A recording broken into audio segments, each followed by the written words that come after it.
Let's play Nihal. Nihal looks like somebody who would want to play Blitz. Yeah.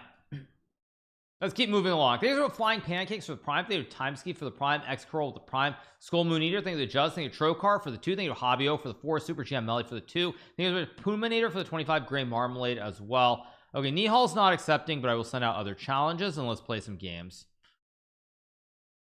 Genshin Resign. No, you guys. That portion is your response. So I sent out another challenge. Let's play MSB. Let's put the music back up as well. All right, let's go E3 here. Let's go C4. I love the shirt. Thank you so much, Lion TNT for the 8. Thank you, Avery Sneaky Roll for the 5. Avery Favretto, Reader. Thank you, Angelius and Go Brain and Rock Climbing Fan. Thank you so much. Let's go Knight C3. Keep it simple, straightforward. +5 for wins. So I think I'm gonna look to beat this guy. Play about 10 games. I play plenty of games, you guys. I play chess. I love Genshin. I play poker sometimes. I play everything. Let's go here and trade. Take with the queen. Probably rook E8. Now rook D1 looks like a move with queen D2 if I'm not mistaken. I could be crazy, obviously it's always possible, but I think I'm doing well here. Never thought I would see him play Genshin. It's a great game, what can I say? And hey, $100 million in like revenue every single month says it all. It's a great game. Anyway, back to the chess. Keep going. What do I think about Levy's book? I don't know, you guys. Of course I wouldn't buy it, so why are you asking me? Like, what's your question? It's a book tailored for beginners. Why would I buy it or read it? Like, I mean, no like no disrespect intended, but why would I read it if it's a book for beginners? Like, it literally makes no sense for me. Now I can take and play knight d5. Actually, I need to think here. This is not, wait a second, this actually is not a joke. 3 d4 h4 d3 bishop c3. I think I can play h3, and if d4 I think I can take and take. This should be okay, but I'm not actually sure. Thank you so much to Mary Chess for the raid of 19. Thank you so much. Yeah, I think this is good, but I'm not 100% sure. I'm a beginner. I never claimed to be more than that, but anyway, we're back.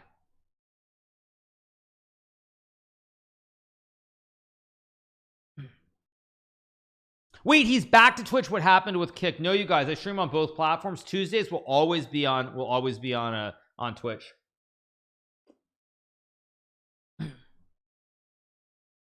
So we keep going. For different folks.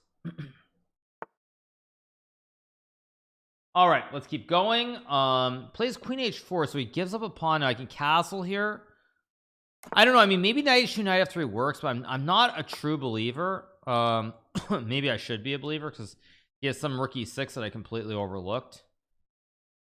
Yeah, I don't know why I did this. But you know, when in doubt, let's sack the rook, as Levi Roseman would say. I'm gonna sack the rook.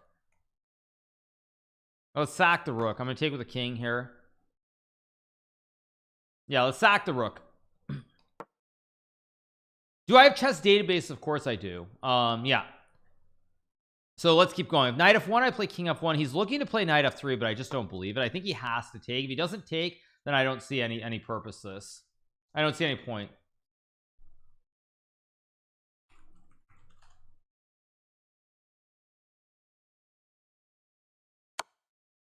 He plays knight f3. Whoa, so if I take, I thought I had knight f4 here. Wait,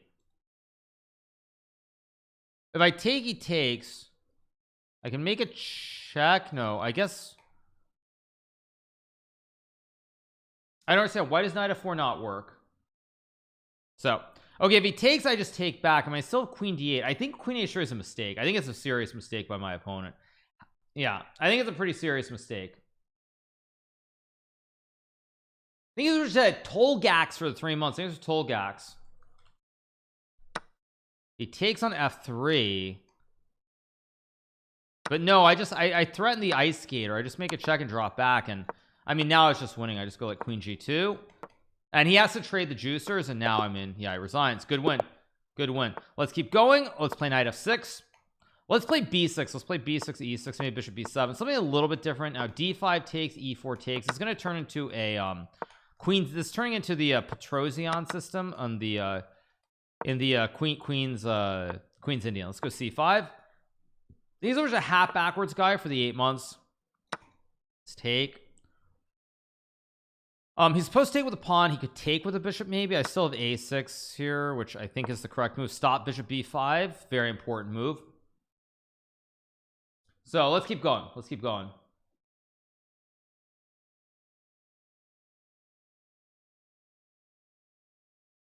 Thing is, so Alimentive Cerebral. Now he's looking at something dank like knight b5, but I just take and go bishop c8. Okay, we'll go here. Target the pawns. Probably I'll play bishop c5, maybe bishop e7. I mean, I also have knight c5, which, wait a second, isn't that just a blunder? I guard the pawn, I hit the queen, I hit the juicer. I think I'm just winning here. Mistake time. Yeah, he just blundered this. He just blundered knight c5. Gonna get another win.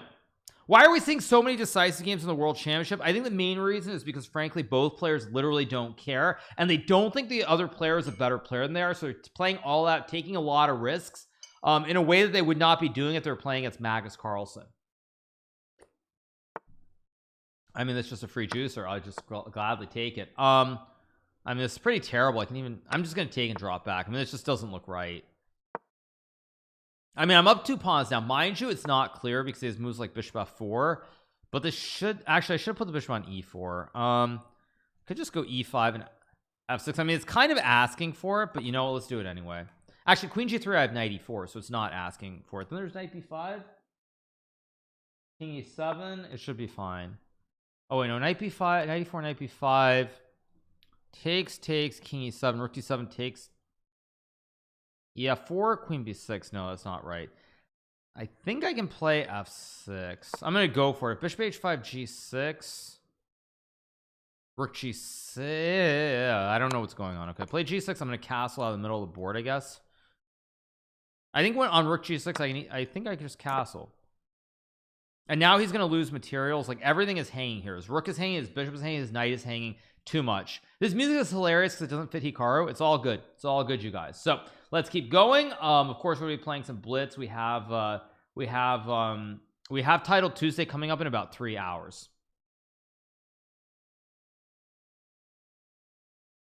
Best chess book. There's no one chess book that's better than anything else. They're all very good. So no, it's all good. It's all good. Okay. Let's see. All right, plays bishop g4. I slide over with king b8, of course. And let's see, plays bishop takes e5. If I take, there's knight c6. He has tricks. There's knight c6 and queen takes e5, king b7 looks fine. I can also wait, what's the count? Material's even here. So if I take with the queen, he trades. I mean, this doesn't look right though. I mean, queen e5. I mean, I can just play queen c7 and take, because he takes, I take, he takes, and I go there. Yeah, I mean, that's just winning. Oh, I had queen e7, which won on the spot too, but okay, whatever. Let's just take, I guess, and bishop b7, knight e4, of course. Everything's under attack here. I can obviously take on c3, but I think I should just make a check and then take.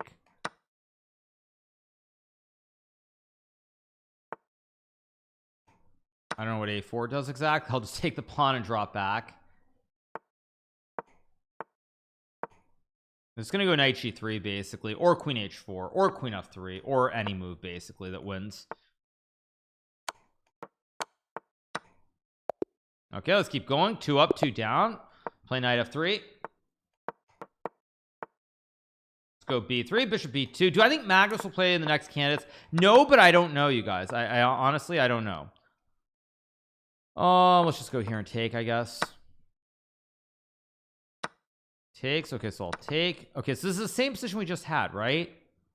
Yeah, so I go rook d1 and queen d2. That's just what we had. So okay, so here he's going to do the same thing, except he's going to take the rook. But you know what? Should I just play it again for the memes or not? Probably not. h3, queen h4.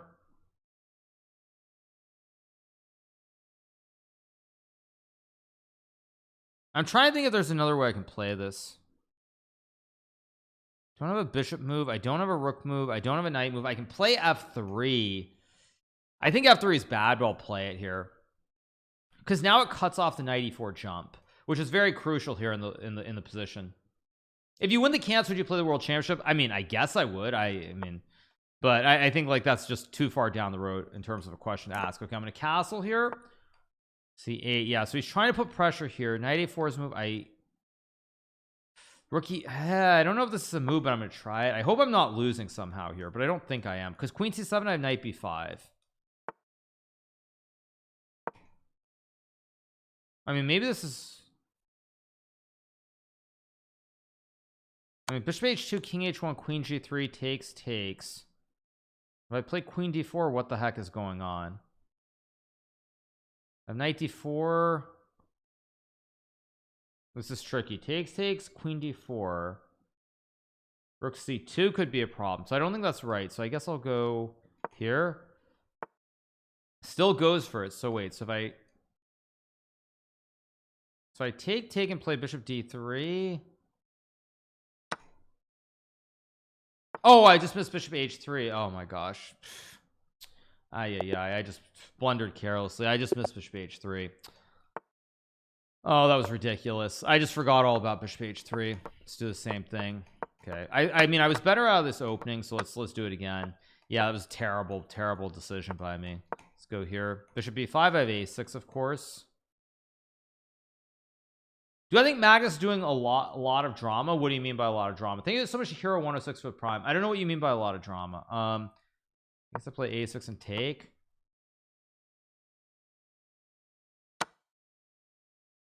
I mean, I can just trade and go Queen C7. I mean, it's not like I'm better here, but I shouldn't be worse either. Probably he'll take, so I'll pre-move this. I mean, he's trying to make some Knight E5 work, but I always just have Queen C7. And Queen A4, I play it like LeBron Cloud with King E7, and I think I'm completely fine already. Serious question, cats or dogs? Always dogs. I've always loved dogs. Definitely my favorite.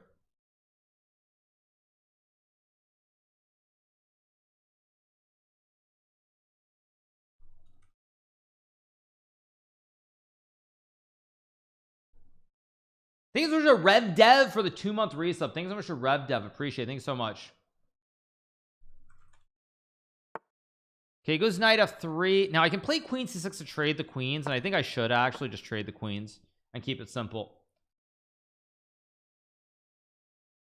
Let's take, play. I guess I'll put this rook here. I don't know if I should have put the other rook, but I'm assuming that there's something that's going to happen on the queen side, but actually no, this was just a mistake. Maybe not a mistake. Maybe I still have rook B2. Goes there, I go here. He has rook B1, I play here. Force the trade of the rooks. Do you realize you are the only super cool GM on the planet? Well, that's a little bit of a stretch, but I appreciate the sentiment. Let's go check, attack the king, and then rook C2. And again, I should just be much better here. It's gonna have to go C4. I take. I can also tickle, but I think I just, do I tickle or do I just, nah, probably I just take. No reason to, because after takes, I can go back for the classic kebab with rook C2.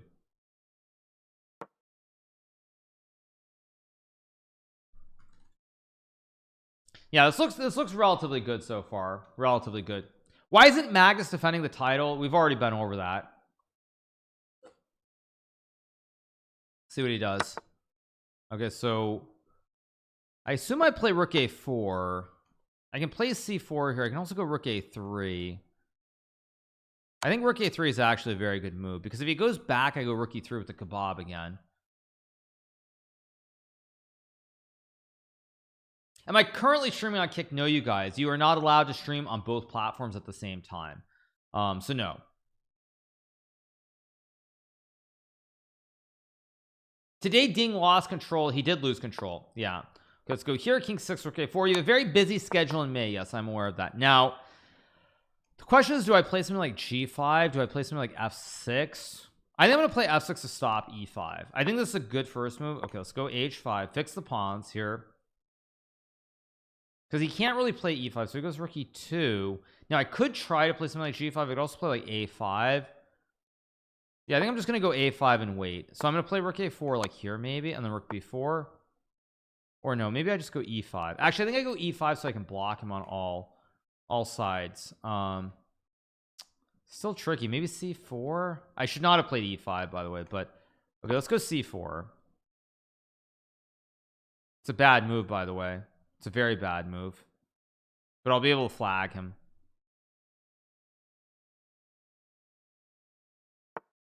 It's there, so I guess I just take, but now I check and take and I just win the game.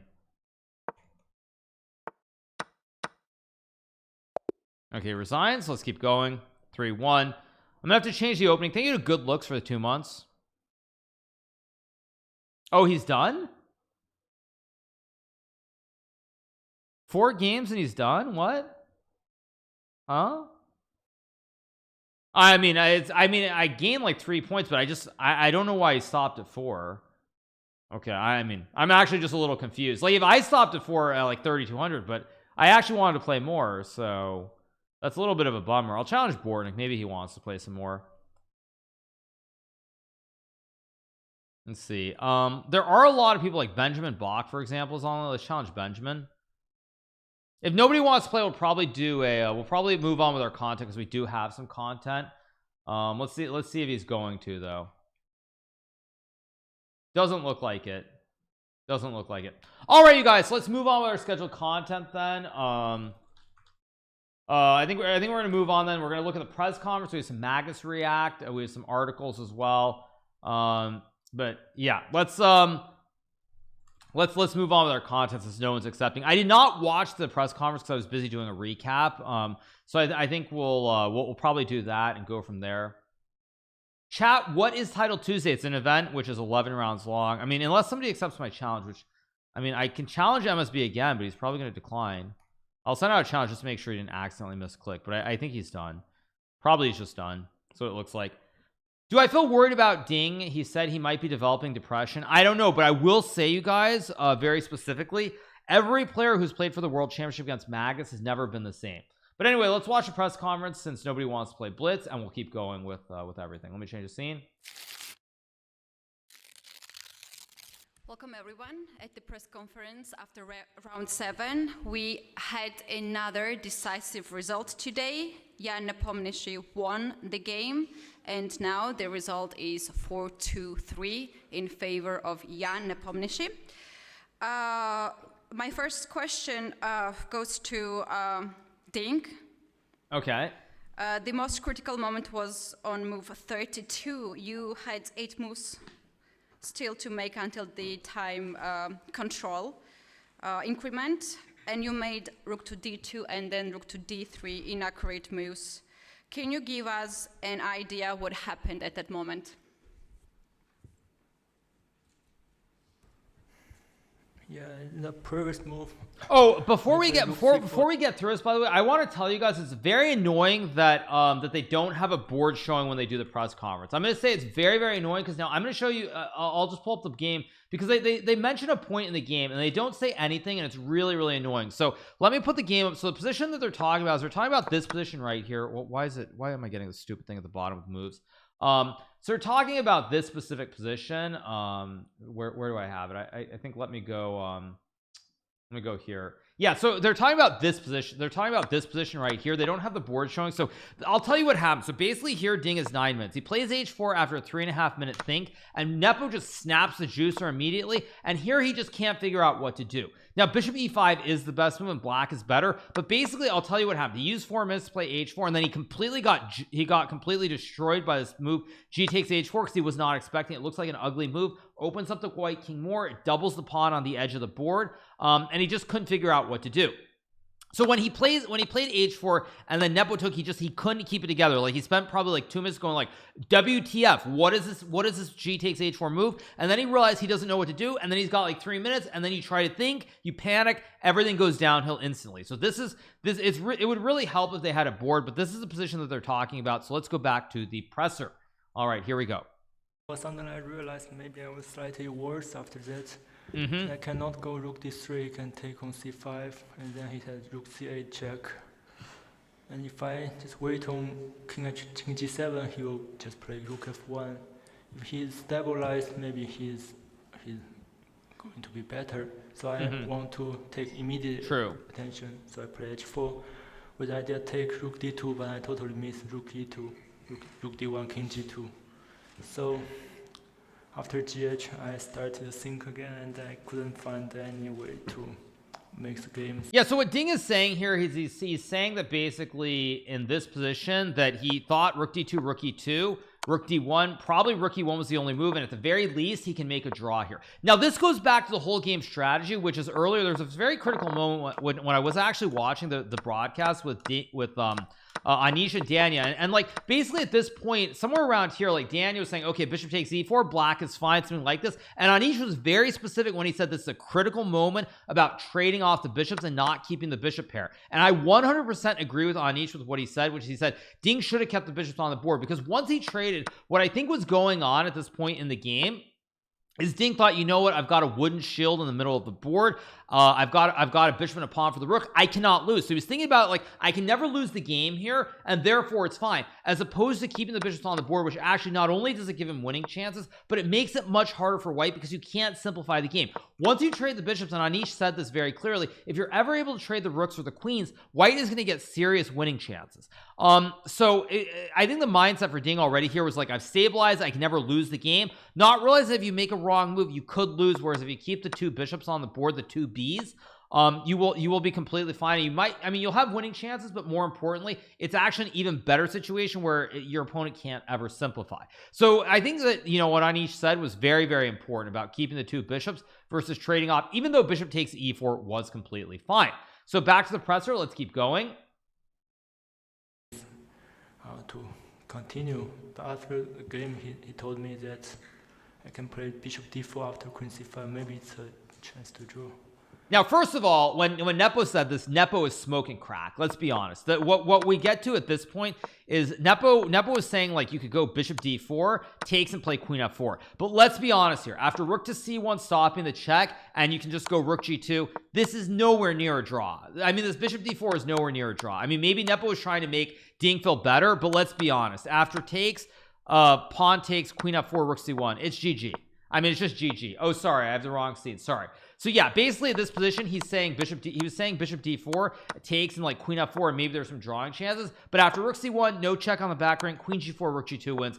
I mean, even rook g3, you just take and go here, and king h2, queen f4, and I think rook g3 checking king h3 is winning because there's no check on f5. So I mean, I don't know what Nepo was thinking. I mean, maybe Nepo actually didn't realize that it was so basic, but there are no chances of drawing after bishop d4. It just loses on the spot. So back to the presser we go.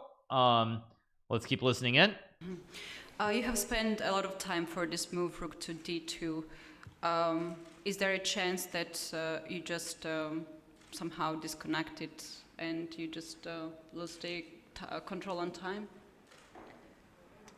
Yeah, after g takes h4, it's very hard to play actually. Mm-hmm. Yeah, see, the crux of this game, everything that happened comes down to this critical moment right here. It comes down to this moment. I'll tell you like what happens a lot of times when you're playing games. Like at this moment, the time is even. You see it's 12:21, 9:13. Now, time is not completely even. Nepo has 3 extra minutes, but at this point, the moves are fairly straightforward for both sides. Like white wants to keep pressure on the pawn. White's trying to stabilize, maybe rook f1, maybe rook f4 down the road, but white's trying to stabilize. And what happens is here, when you make your move, if your opponent can play a move right away where you don't have an instant reply, it can become very jarring. So when we get h4 and Nepo snaps instantly, suddenly Ding is like, okay, this has to be a blunder. You spend like 2-3 minutes trying to figure out what's wrong. Now apparently he's saying that he missed his king g2 move. Maybe he is, maybe he isn't, but regardless of whether he missed it or not, fact is g takes h4 was completely jarring to him. And once he realized that suddenly there's no instant draw, suddenly he's given away the extra pawn that he has here. It's just very hard to sort of regroup, especially with only 5 minutes on the clock. If Ding had maybe 20-25 minutes, I think he could have kept the balance mentally. But when you play a move like this, your opponent takes right away, you spend 2-3 minutes suddenly realizing you don't have an instant draw, you don't have an instant plan either. It's very, very difficult. And of course, he spends way too much time before playing rook d2, and it all falls apart.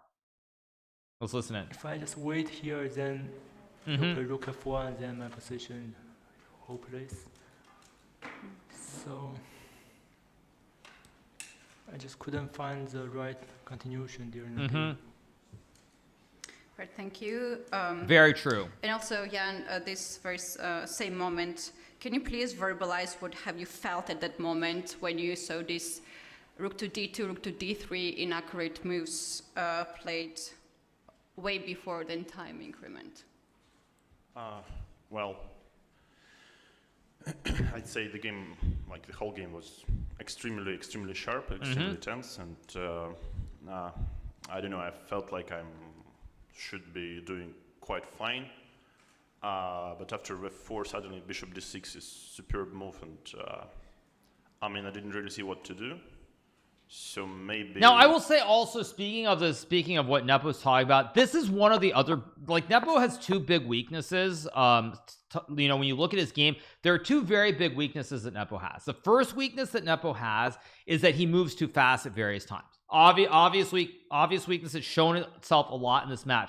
One of the other big weaknesses that Jan has, I'm aware of the board, you guys, is that Jan is too optimistic. Now, one of the things that we don't stress enough about Magnus Carlsen that I have to say is that Magnus Carlsen is always objective. Like, he never starts feeling like he's completely winning or he's optimistic. He's very objective in a way that most other players are not, even at the critical moments. And what we see in this game is that Jan says a very tense game, but Jan is way overestimating his position here, thinking he's better. Anish mentioned that Jan is over optimistic. So yeah, the second big weakness that Nepo has is he is way too optimistic. Now obviously there are times you should be, there are times you should not be, but it is something where when he says he's completely fine, I actually felt for much of the game that Ding was doing quite well. Like, I mean, Nepo probably assumed that with all these pieces on the king side, he's better.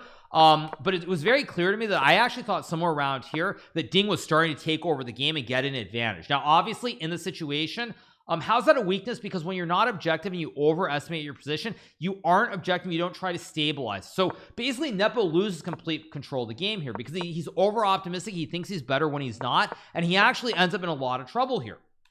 Now, at this point already, like, Nepo is basically saying here he thought he was fine. I mean, I would already here be very concerned if I'm playing this position with white. I'd be very concerned because it's very clear that bishops come off the board. The knight is moving. Your bishop on d3 is not great. Your queen is not great. Your rooks are not great. They're on files that are closed at the moment. And so generally speaking here, I would be very concerned. Like, I'll tell you this, if I'm playing this position against Magnus with the white pieces here, I'm already looking for a bailout. I'm not optimistic whatsoever. I'm looking for a bailout, a way to get a bailout and just survive. So, you know, it can be a booster, but it can also be very bad. And as we see, like, the fact that Nepo thinks he's fine and he says he missed bishop d6 is a move, but even bishop g5 and knight f4 is very chaotic, and it's very unclear what is going on here as well. And I would also be very scared to be playing this position with the white pieces. So that is the other major weakness that Nepo has, is he can be way too over optimistic about his positions. And it's one thing that that Magnus possesses. Somehow he possesses it. I don't know if it's heart rate or what it is, but somehow Magnus possesses this ability to stay very objective, even when you feel like you want to, like, start letting the emotions get in the way. So that is actually worth mentioning, because already here, like, after bishop d6, like, I'm very scared here with white. Like, I would be very worried to play this position, because to me it looks like black is just better. So anyway, let's get back to the presser. Let's keep listening. Like, there were like a lot of sharp lines, but I couldn't, like, figure out what do I do. So I went to this position, like, it's slightly worse, surely. I mean, this pawn for exchange, because okay, my rook's placed poorly.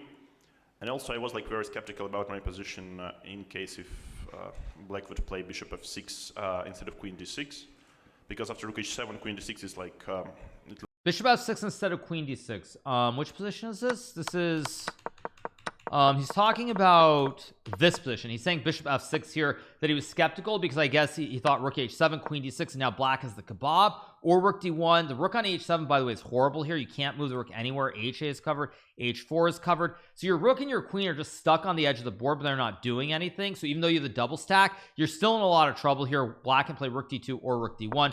I actually kind of agree. I think bishop f6 would have been a good move, but queen d6 also makes a lot of sense here, just to put pressure on the d file. It's worth noting, I wonder why Jan is saying he's skeptical, because after queen d6, queen e3 and h5, he put his rook back on c4, and I think that if black was bishop f6, you still can go rook c4. So maybe he's worried about rook h5, who knows, but let's see what he says. It looks ugly. My rook is stuck on h7, it's never in attack, and my king is weak. So I was really concerned at this point, but after let's say queen d6, at least I could play queen e3, rook c4, and just stabilize a little. So I shouldn't be losing by force or something. And after it was like suddenly h4, I guess black has all reasons to be ambitious here, but I would say it would be quite normal to make some solid moves, like, I don't know, king g7, just rook f5, repeat once or twice. Yeah, see, what Nepo says here is also very critical. What he says is absolutely correct. So in this position, by the way, once again, it's ridiculous they don't have a board up so that you can't see the moves. But it's worth noting that h4 is such a committal move, whereas here you can probably tickle, like go king g7, maybe like rook f1, even something like this. I mean, I know here it doesn't quite work, so why you can play rook f4, but there are ways to dilly-dally and kill a few moves before time pressure.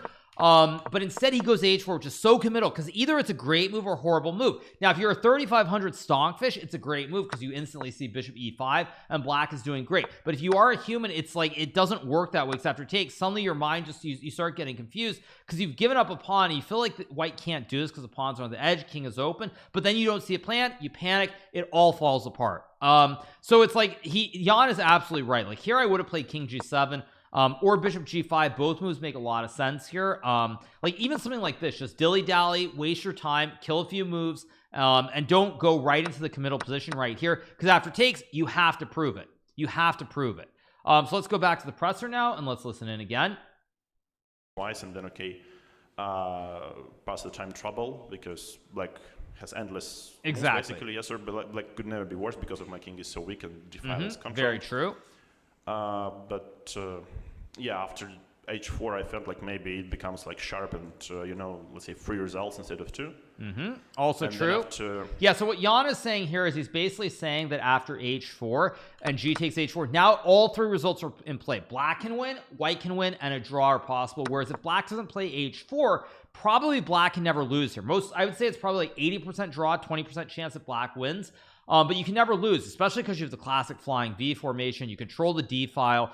You can just sort of sit on the position and just wait. So Jan is absolutely right. Whereas when you go h4, now after g takes h4, if you play the best moves, you're going to be a little bit better if you're black. But if you don't play the best moves, white can definitely take advantage and win the game. So I think this move also, if Ding has 25 minutes, I like h4. With 25 minutes, h4 is fine. With 9 minutes here, to use 4 minutes, get down to 539 and play such a committal move when you're 9 moves away from time control, big mistake in my opinion. Let's go back to the presser. Rook d2, rook e2, rook d3. Okay, my first intention was to grab on c5 immediately, but then I saw bishop d4 check. You know, c takes d4 in case, rook d1 check, king g2, queen f4, and I wasn't sure if there is a win for me, because okay, my king is so exposed and there is like queen f1 idea and so on. So perhaps, I mean, okay, I always have a draw, but maybe black is also doing fine. Yeah, I mean, black can hold the draw. So after bishop d4 I can at least try like taking on d4 with the queen and play 2 rooks against the queen with the c pawn, pass it. But yeah, it should be probably about equality, but yeah, it would remain very complex. And after he, yeah, you know, suddenly played. Wait. Am I missing something here? Wait, let me go back to the board. Let me change the scene. So he's saying that they're talking about this position. No, they're talking about this position. I mean, he's saying check, king g2, queen f4, but isn't queen e5 just winning?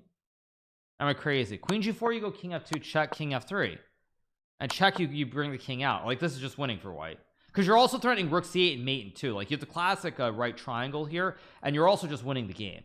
So I don't know what that says about what Jan is thinking. I'm not sure what that says exactly, but let's get back to the presser. Let's listen in. Rook d3, queen c5, rook d1 check. Yeah, I felt like he completely lost the trace, and here I think my king is super safe, because okay, rook on c4 it controls all sorts of checks from g4, e4, and yeah, basically white, I think, is winning at this point, and also like the time trouble became really severe. Right. Thank you very much. Ding, we know that French defense was one of your favorite openings in your childhood, let's say at the beginning of your chess career, but you have not played since 2013, according to the database. You played it here strictly because of the practical reasons, or there were some sort of sentimental reasons to that? Okay, first of all, I got to be honest. That's like, nobody plays an opening for sentimental value. That, I mean, you're playing a world championship match. You're not playing an opening for sentimental value. Let's just be clear. That's one of the weirdest things I've ever heard. Like, yeah, in the most important tournament, you're going to play an opening for sentimental reasons. I think both reasons exist. Actually, during a walk with Richard back in Hangzhou, I told him I may play French defense, but it's half joke, half serious, but he take it seriously. Instead, he insisted me I can try this French defense to surprise my opponent, and I take his advice. I prepared a lot for this game.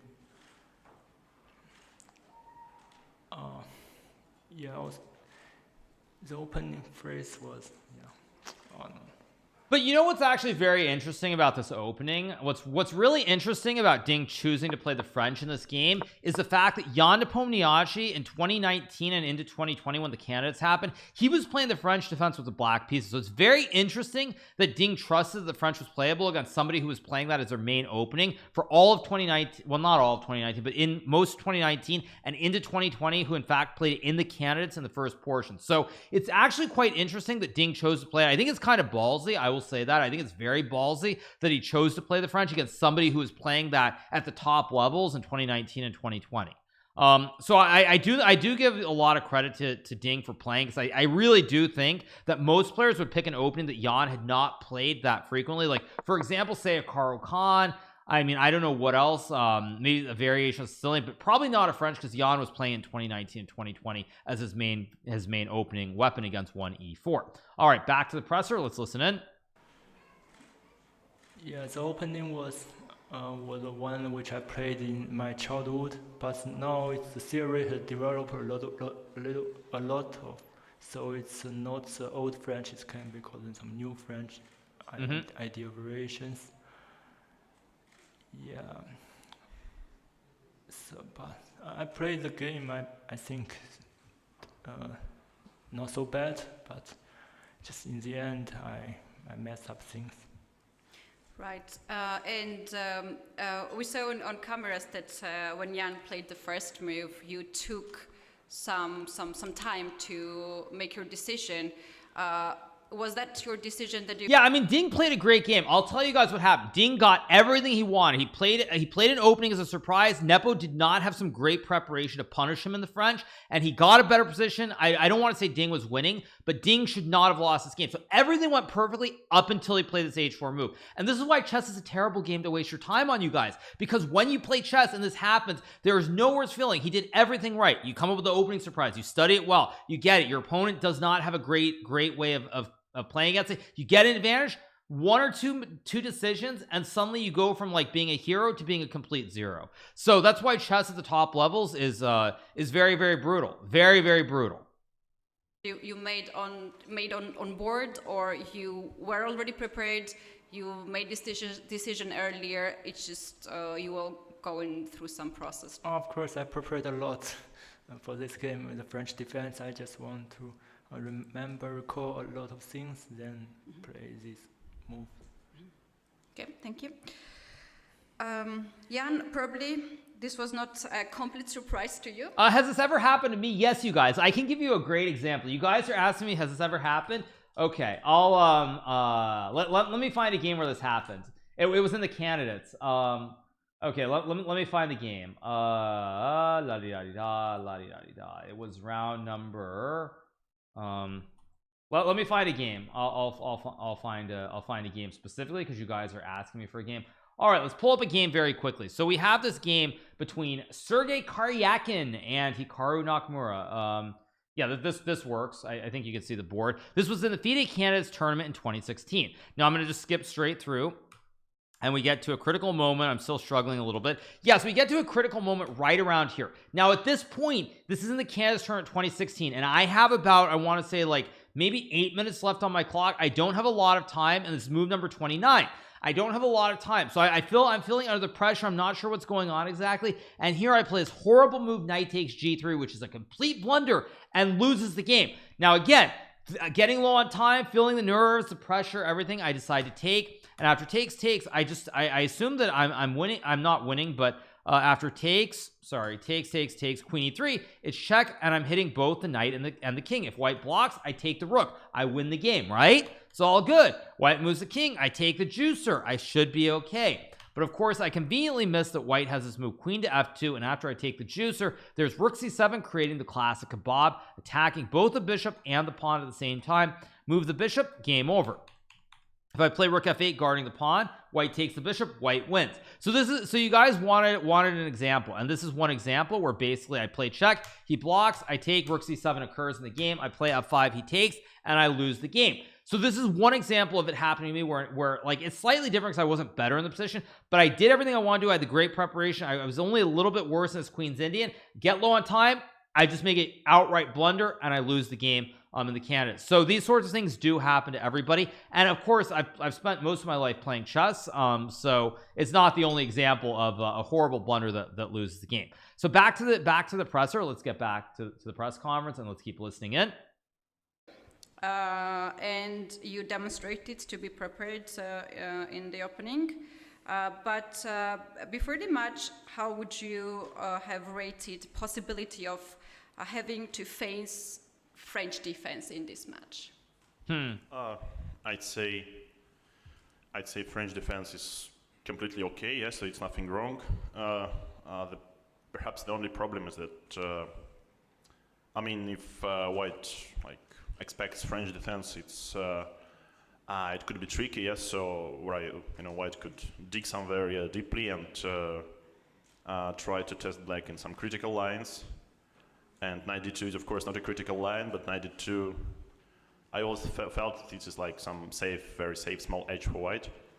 Very small but very safe. Yeah, so I mean so also I'm going to tell you guys something else. You know, there's a certain guy out there who's not playing in this match, a certain guy from Norway. I don't know where he is in the world right now, and that person from Norway is probably watched the game and maybe the press conference, and his opinion or his respect level of Nepo's preparation probably went down significantly. No, we're not talking about Jan Ludwig Hammer, but thank you.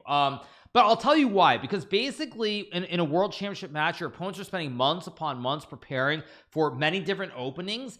And the fact that Nepo played this tirage, he didn't play like one of the very cutting edge lines in the advanced French or in the Winnowar. It makes you wonder exactly like how deep the prep was, or I mean, if he hadn't looked at it recently or what was going on.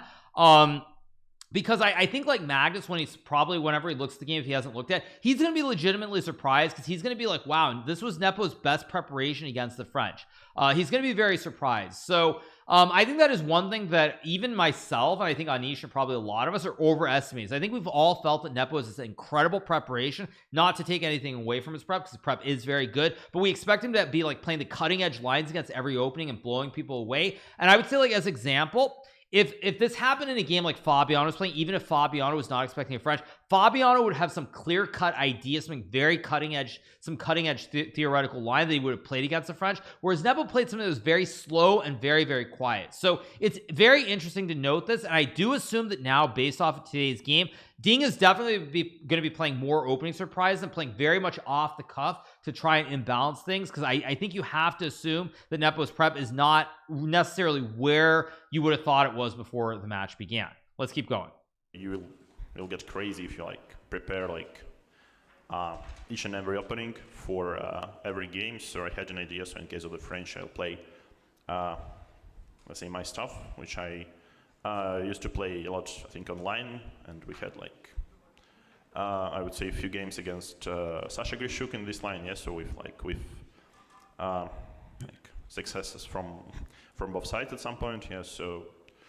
But I always thought that this like bishop e7, knight c6 should be somewhat worse for black, and I was slightly surprised, because I think black is trying to be more, let's say, more principled on this line, like after 95, some bishop c5 ideas, or even b6, bishop b7. At least I can recall Sasha played something like this against me. So, yeah, I guess but it was quite a smart choice, like.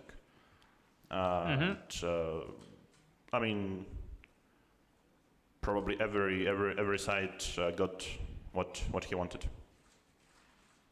All right, thank you. Again, I find it that this, by the way, again speaks to the optimism. And I know this after the game in Nepo won, but like I'm gonna be honest, like looking at this game, I don't think everybody got what they wanted out of the opening. Like already in this position somewhere around here, like I don't like this position for white. Like I know computer thinks it's maybe smallish for white, but already here I do not like this. I think black's moves are much easier than white's moves, and honestly in this situation I would prefer to be black. I would already be unhappy with what's going on around this point. So it's interesting to note that, I mean, Nepo won the game and probably is riding the high, but if we're being truly objective about the situation, I mean, I don't agree with that at all. I think honestly black got everything he wanted. I think that it's not actually as great for white as Nepo thinks it is. And that is just interesting to note that Nepo seems like he thought he got what he wanted, whereas if I have this position somewhere around this point after G6, I'm not happy here. I'm not happy with the white pieces. I would not want this position. I would consider this to be an opening failure. We're not recording a video. This will probably end up being a video, but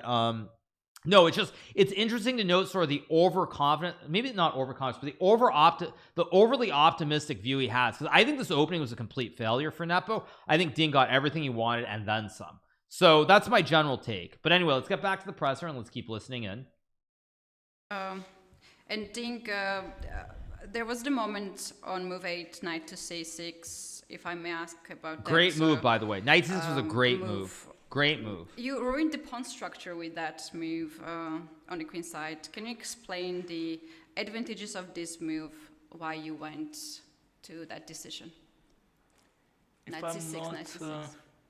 Okay, I will say, before Ding answers this question, I will just tell you guys, I thought knight c6 was a brilliant move. I don't think it's been played before. Let me change the scene, of course. I think it's a brilliant move here because it's very easy to play. You just want to go c5, bishop b7, and open up the diagonal for the bishop. I think it was a great decision here. I think it was a great decision to open up the scope for the bishop. Fantastic. I love knight c6. I think it was a great move. I don't know if it was like Richard's prep, Ding's prep, who came up with it, but fantastic concept. And saying that it ruins the pawn structure, I guess you can say that, but I think it's a fantastic move. I think it's fantastic. So anyway, back to the presser. Let's change the scene. Forgot my preparation. I guess I remember it was part of my preparation. Just end up take castle, something like this. Have you planned some potential king side attack with that, with bishop b7? No, my preparation basically ends there. Oh, okay. All right. And also, like every day you come here with the surprises in the opening. Is that the part of your general strategy for the match to be unpredictable in the openings? I can only say that this French defense is until now is only for this round. Yeah, I don't know what will happen next. All right, thank you. And my last question to Jan, and then yeah. So I would say actually I agree with what he's saying. Also, it cannot be understated the influence of having somebody like Richard Rapport who's working with Ding, because Richard Rapport is somebody who plays all over the place. He plays great openings, he plays bad openings, sometimes he plays losing openings. He does everything like on all ends of the spectrum. So I think having Richard Rapport actually working with Ding is very, very good on the one hand, because the unpredictability seems to be there. And thus far, I mean, you know, if Ding had not lost today, I would have said that like the influence of Richard has been really, really good. In fact, I think it is, regardless of the fact that Ding blundered. So I think it's very good that he's actually working with Richard, because the unpredictability is something that I think is really important in the match. Give the floor to journalists. Jan gave us the impression of being a little bit tired today. Could you rest well yesterday on the rest day, or were you still affected by the things how it went on game 6? No, I wouldn't say I felt like extremely tired. I'd say after a rest day, normally you're not too tired. But since we have like sofa in the lounge, I felt like I got to make some use of this. Okay, first things first, like you're never going to answer this question honestly, because if you say you're really tired, that makes your opponent feel really, really good. But I'm going to be honest, Jan here, like I've played a lot of tournaments over the years with Jan, and Jan is tired. You can see it in his face, like the pressure of playing in this match. He is tired. And so like the whole notion of trying to ask and get some honest answer is just not going to happen. But he is tired. Like you can totally see the way he's looked over the last few games. Like they're both tired. They're both like really dealing with pressure. All right. Thank you for the answers, and now it's time for the press. Please, Mike. Thank you. Mike Klein with chess.com. My question is for Grandmaster Jan Nepomniachtchi. Going into this match, when you saw that the time control had no increment until move 60, this was the first day where I think it really mattered a lot. Did you think that was an advantage for you, this time control? No idea. So it could be like a vice versa situation. Yeah, like.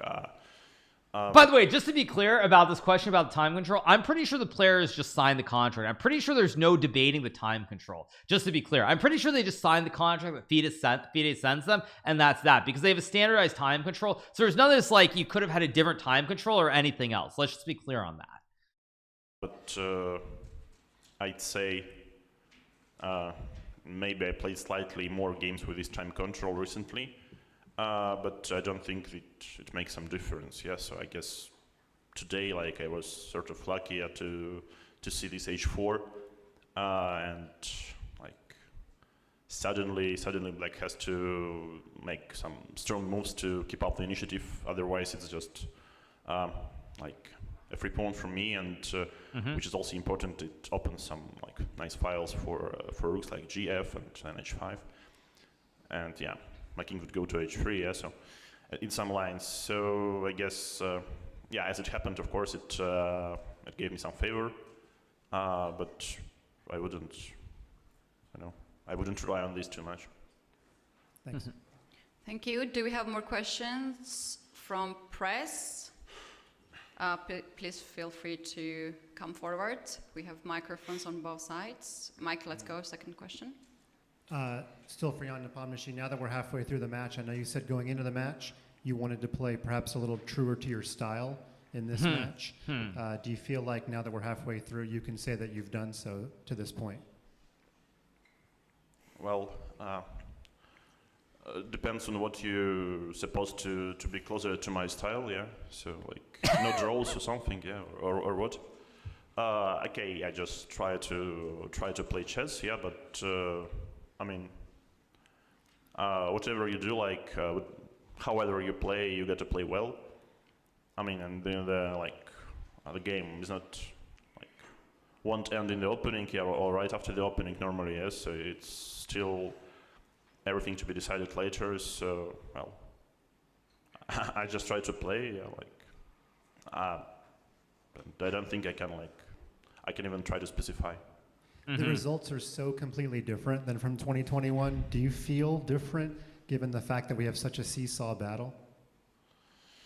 Well, I mean, okay, yeah, clearly I didn't expect anything like this. So like a lot of punches, yeah, to both sides, but yeah, I guess no one actually expected, yeah. So perhaps people for at least for some time wouldn't like state that okay, classical chess is dead or something. Yeah, so it can still. I mean, okay.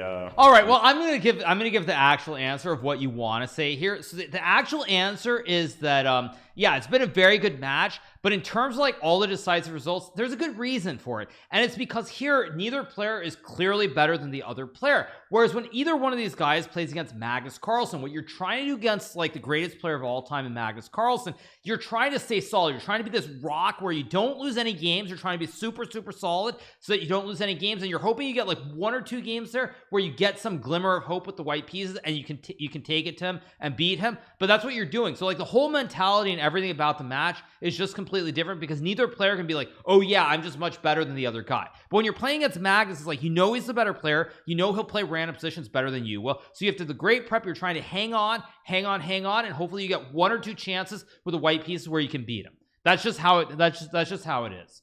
Anyway, let's keep going. I'm not sure if it's fun, but it's exciting for sure. Thanks.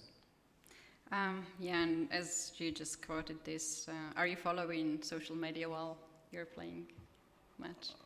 I'm trying to like see as little, as yeah. possible. So if I occasionally see something, I immediately close everything. Yeah. Yeah, of course. Okay. Obviously. Close my browser and plug off from the electricity.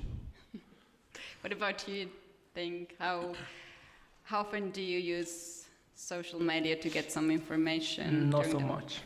I mean, that's just a question that any top player would tell you instantly. When you're playing a major event like a World Championship or Candidates, you are not looking at social media at all. Like, you are not looking at, like, even during the Candidates when I was playing it, I did my recaps. That was the extent. Maybe I'd make like one little tweet or something, but you're not looking at the replies or anything else. You literally are not looking at social media. It's just that simple. All right, do we have more questions, please? Yeah. Ulrich Stock from Die Zeit, Hamburg, Germany. A question for Ding Liren. You gave the impression that you decide very spontaneously what to play in every game, what opening. Is this impression correct? That you decided right before the game? You give us the impression that you are making spontaneous decisions. Spontaneous. Yeah, you just make up the decisions on the board. This is the impression we have. Is that right? Or that you choose the opening right before the game, not very much in advance. Okay, for this game, I just prepared yesterday for this game. Thank you. We can get ready with the press for questions, and now I think it's time for Twitter segment. Please, Jesse, you can bring us the questions. Hello, Jesse February here. My first question was for Ding. What were you going to play if Jan played knight g4 instead of rook a e1? I'm sorry if Jan had addressed this line. Knight g4 instead of rook a e1. Let me change the scene. They're talking about this position, knight to g4 in this position. This is what they're talking about, because yeah, basically this is actually an important question, because if black for example plays knight e4, you hang the bishop on e7. Same thing with bishop e4. You can't go g6, then you lose this. I mean, but you take, right? It's rook takes d3, I assume, right? And then you get knight d5. You got the great bash, and b2 is hanging. I assume this is what Ding is going to say, but let's listen. Already. H5. H5? Okay, did you consider rook takes d3? What? There was Yeah, knight g4. you take with a pawn. And then was h5 in somewhere in that lines? Yeah. Wait, whoa, wait a second. Maybe I should have listened to this before doing my recap. Wait, is Ding saying he was going to play h5 here? I mean, isn't white just better here? Like bishop h6, bishop g6? Because the pawn is poisoned. If you take, I have rook b1. If you take with a bishop, I go rook b1 anyway. Isn't the pawn just poisoned? Wait a second. Is he saying... Is he actually saying that he was going to play h5 here? I mean, because h5 takes here, the pawn is poisoned. If you take, there's rook b1. If you play bishop b2, it's still poisoned because now you have a pin on the b file. Engine says it's okay with depth. Really? No. This has to be the position that they're talking about, because you would only ever play h5 to stop the checkmate. Huh. Because yeah, knight e4 loses the bishop, and g6 loses material as well. No, h5 is the only other move, but rook takes d3 and knight d5, and I assume black is doing very well, right? Bishop g5, even this, I mean, I guess you can't take right away. But even here, is there f6 and f5 maybe? I mean, this looks very scary for white. I mean, like, this is probably just losing after f5. Knight guards the bishop, you fossilize the knight. Interesting. Very interesting. Let's go back to the presser. Let's listen in. Yeah. Okay. The next question is for both of you from Hurry. What about your playing style separates you from other top players? Jan, let's go first with you. I don't know. No idea. I think I love it. I was close with what I said. I was like, I said I don't know, and he's like, I have no idea. Very close. Yeah, it's just, I mean, impossible question. I think okay, there are like some players whom you, I mean, if you're given just the game without the names, yeah, you wouldn't recognize like this or that player. Yeah. So I think from some point it applies to me equally. So it's like pretty much trying to find the strongest moves, and like as much as like my opponent lets me play, I try to play. Yeah. So that's what we all do. We just try to play good moves. No, of course, like there are like people more attacking, less attacking, or something. Yeah, but I wouldn't. I mean, I wouldn't say there is like a major difference nowadays. Please just repeat the question for Ding. Yeah, unlike other players who only try to find What weak about moves. your Yeah. playing style separates you from other top players?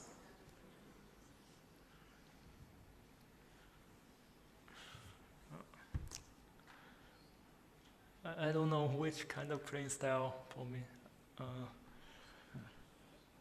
I'm playing now because I'm playing different lines, different moves, and different ideas. I don't know which playing style.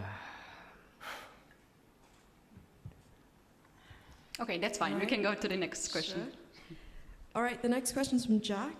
Ding, did you and your team know about the 1987 game between Krupa Dokheim? No. Okay. You answered so fast, Ding. Yeah. That's so suspicious. No. Okay, do we have more questions from Twitter? Yeah, I have one Please, more.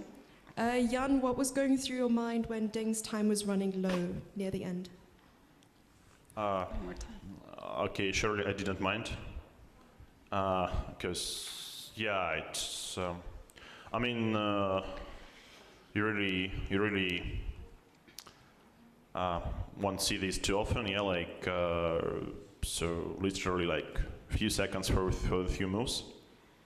But I guess at this point, then when he was below a minute, he already sort of like got driven by the wrong ideas, so it was even more important for me than I still have like 5 minutes or something to calculate lines if necessary.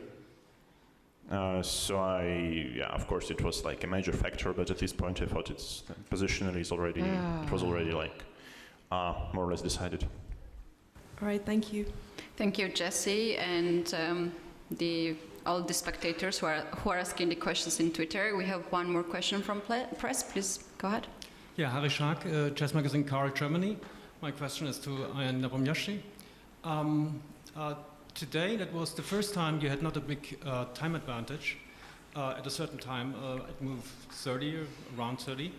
How did you cope with this time pressure? You had only 10 minutes or a bit more than 10 minutes for 10 moves. Was it a problem for you, or is it was a tense position? So. It's never a problem for Nepo. Nepo will just make moves instantly. I mean, it's not a problem for Nepo. Actually, I will say out of all the top players there, or out of all the top players, he's probably the player who in many ways, if he gets low on time, does not matter to him at all. He'll just play a couple of moves. They might be good, they might be bad, but it does not matter at all to Nepo. Yeah, I guess it would be a problem. It could easily become a problem. But normally, if your position is poor, like extra 10 or 20 minutes won't help. And also today it was like loads of lines to calculate through all the game. Yeah, so like basically, I mean, yeah, the line which was mentioned, for example, knight g4 h5. Yeah, and here like some different moves also. So I mean, I was trying to calculate as much as possible, like using both my time and my opponent's time. Probably I didn't succeed, as at some point I got even worse, but I guess, once again, after I played like rook c4, and it was at least my next few moves are very, very simple, yeah, so it was, I wouldn't call this a very, very bad time trouble, but yeah, for sure, it could turn either way. Thank you for answering the questions. Do we have more questions from press? This can be our last question if anyone is willing to ask. I would like to thank players to come here and answer our questions, because it's very difficult and we understand this, and we appreciate very much. I guess we have no more questions. Okay, well, here's where I'm going to take a little shot at FIDE right now, because when she's like, we're glad the players came to the press conference, I'm going to be clear. There are rules. FIDE requires you to show up at the press conference. If you do not show up at the press conference, they will fine you. So, for example, when Magnus Carlsen skipped the press conference after he lost the game to Sergei Karyakin, he was fined something like $20,000 for skipping it. He was fined some percentage. I actually skipped an interview from the FIDE Grand Prix in like in like 2015 or something, and they tried to find me like $5,000 to $5,000 for it. So I'm just going to be clear, when they try to say that thank you to the players for showing up at the press conference, players don't have a choice. They have to show up at the press conference. It's not a situation where like they have the choice. So trying to say we appreciate the players coming here, if they don't show up, they're going to get fined. It's just that simple. So I think that's the end, but let's see if anything else is said. Tomorrow is a rest day, another rest day, and I wish our players to have a good rest day. So okay, so yeah, anyway, there we go. So yeah, again, just to end it with that, yeah, trying to say we're happy the players showed up is not the truth. The players don't show up, they will get fined. It's just that simple. So yeah, and of course I don't agree with that at all, but when they say that, you know, you show up or something, like, yeah. So anyway, let's move on. Next video, we have a video of Magnus Carlsen. Extreme, but I think you told in the interview that if you want to play these kind of openings, you actually need to prepare them rather well. Right? Okay, so this is a video on Magnus Carlsen from Offerspill from about 2 weeks ago. This video was posted, and this is on Magnus Carlsen revealing his secret preparation with the move 1 to h4, which you see here on this chess-based board on the screen. I mean, with knight c6, you're going to have some information advantage because the opponent probably doesn't know. So it's a trade-off like that. Well, h4 is a little bit more extreme, but I think, well, you were giving that interview and saying that, well, if you have to... No, you guys, there are many videos. We watched 3 videos yesterday, but not this one. There are, I think, 7 or 8 videos. So louder. Okay, I'll turn the volume all the way up. But no, this is not the same video. This at least you need to prepare it. Should be good, though. I mean, to me, it's just really interesting. All these moves. Oh, like captions? Sure, I'll put captions on. Sure. There we go. A4, H3, A3, and so on, where you play openings as black, to see like which move is useful in which structure, and so on. Oh, I mean, maybe we can quiz them. But what is the concept for black after? For white, actually white after. I assume we can give away. Well, I mean, the simple answer after playing 1h4 is this, you guys. The answer after playing 1h4 is that you want to put on some sunglasses, you want to show some pure disrespect, and you want to just blow your opponents off the board. That is the reason you play h4 on move 1 or a4 on move 1, because it's all about disrespecting everybody and doing speed runs. Anyway, back to the video, you guys. Let's listen in. Yeah. After. Well, first of all, after e5, what's the... c4. Yeah. C4, we go knight f6.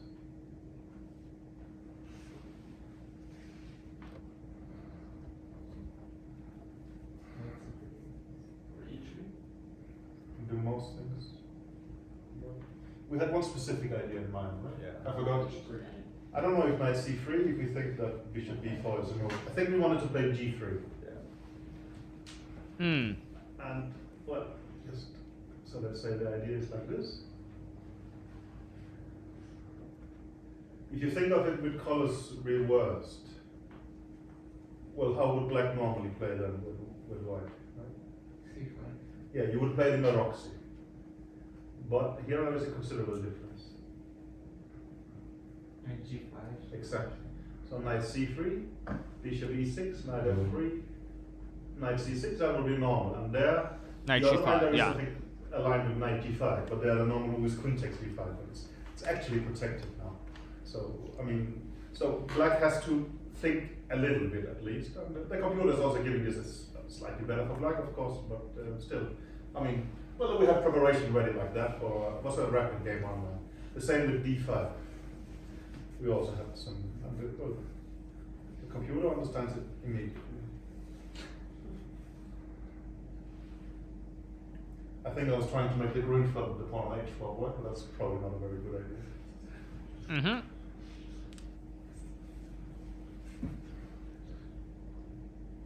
This is probably too unreasonable to use timer, but I think we thought we should play the Taras, because against the Taras, well, normally, well, the system is supposed to be g6, right? That's what we do, and now of course we can play h5. So, I mean, that's probably that's where our preparation finished. You did okay in the game, right? Who was it against? Played against Wei. What did he do? No, I played the tires, but he just played like an E6. He played. And then we just got that system with. Yeah, he played something like Sure, you played like this, and then. You just got much better later. Yeah, I played like knight f3, knight f6, then a3. But white is not particularly worse there.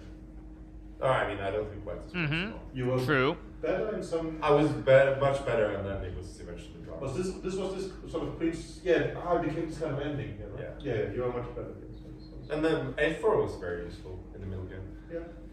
Yeah. No, but also it's difficult for them. It seems like maybe it's because they're playing new, but they cannot adapt at all to playing that after that. But anyway, okay, let's. Well, yeah, I mean, basically what they're saying here is important to note that basically when you disrespect your opponents and play bad moves like h4, a4, or other moves, psychologically it's very hard to stay objective and not be like, man, this guy's trying to be disrespectful, play some garbage. And so you want to punish them, even if it's still a normal position, even if it's a normal game of chess. Because Magnus has played like h4, a4, you're like, I gotta crush him, I gotta blow him off the board. He's fundamentally done something wrong in this game, when in fact, as you're seeing, it's playable. That doesn't mean that black's not fine, but you want to punish your opponent, and so you get uber aggressive, and then you let the emotion come in, and things kind of go wrong.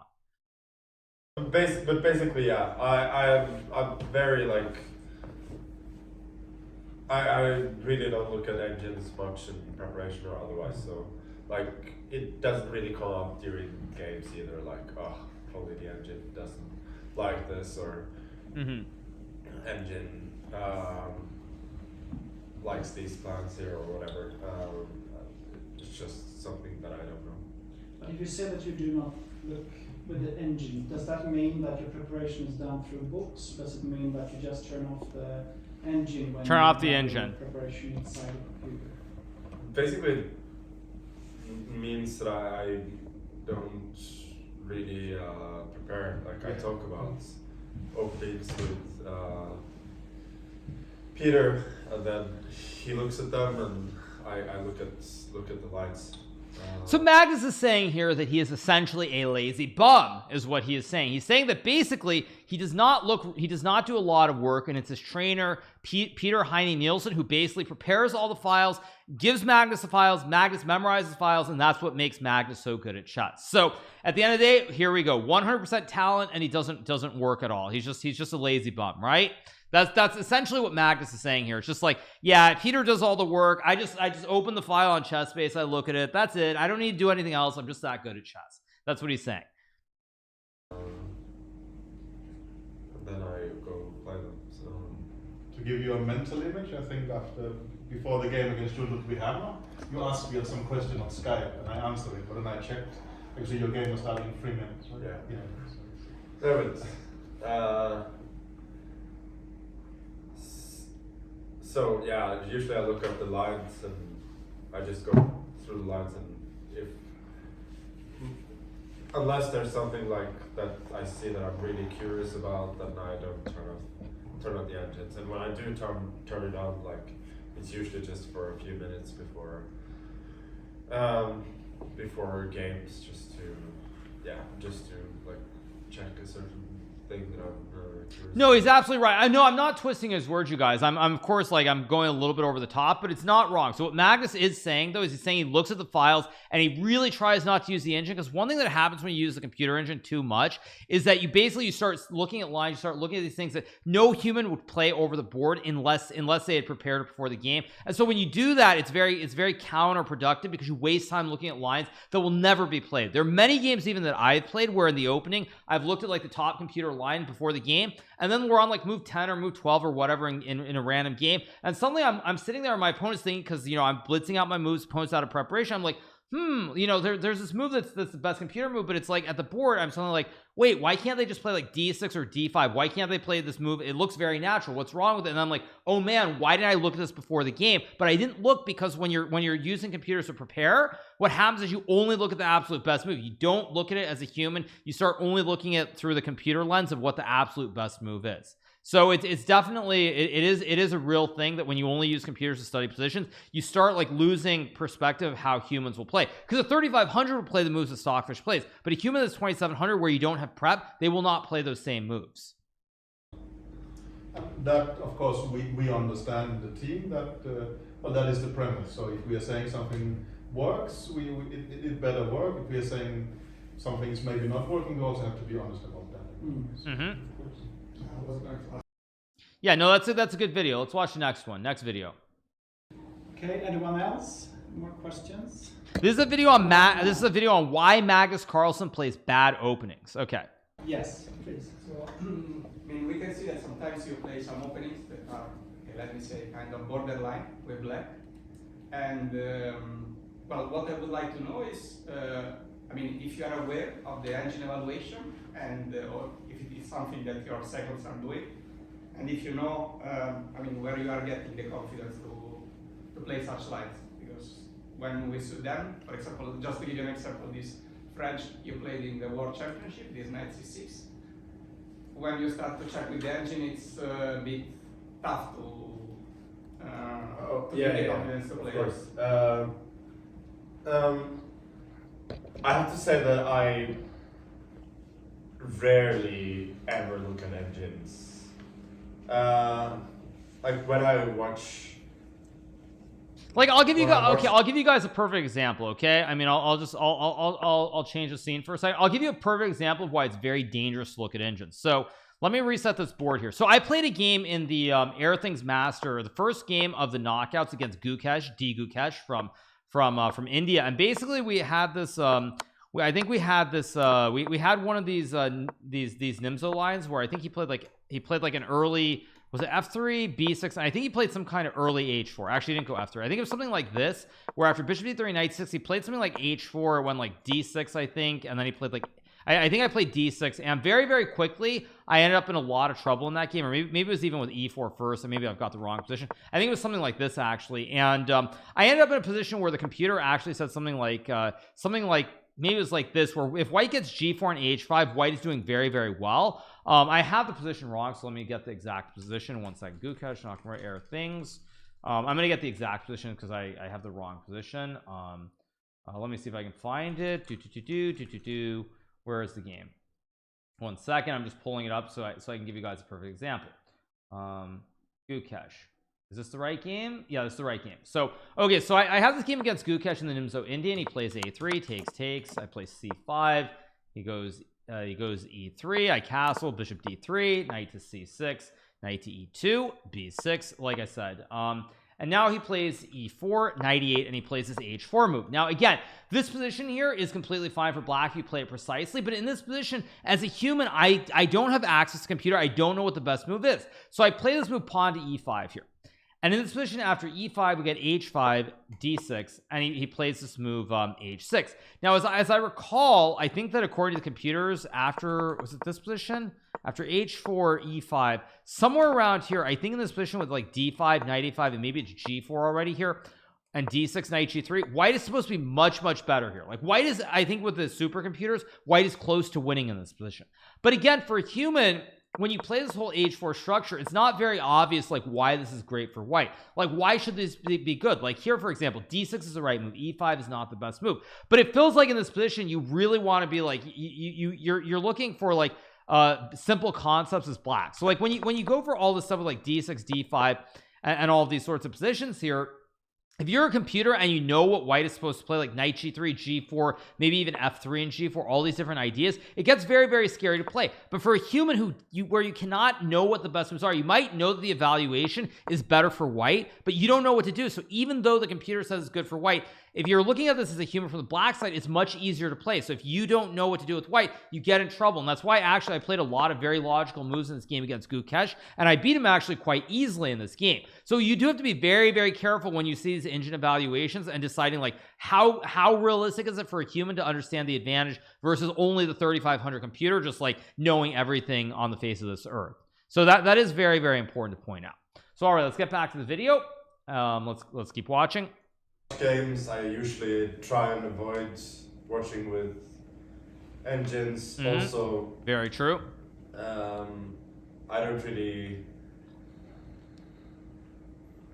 Yeah, I mean sometimes like when Peter sends me files, like I would like there's something that I'm curious about, so I turn on the engine for this. But for most of the positions that I have in prep, I know that you know, Peter or somebody else who works with me has checked them, and yeah, in this case specifically, I remember that yeah, I wanted to play this because played it, and Peter was also very positive, despite the fact that he was very clear that like it's borderline.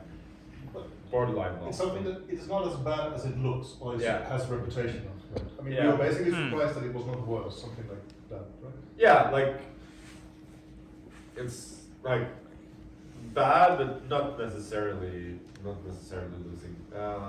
But I would say most of the time when I play an opening, I don't know what the engine says about it. Mm-hmm.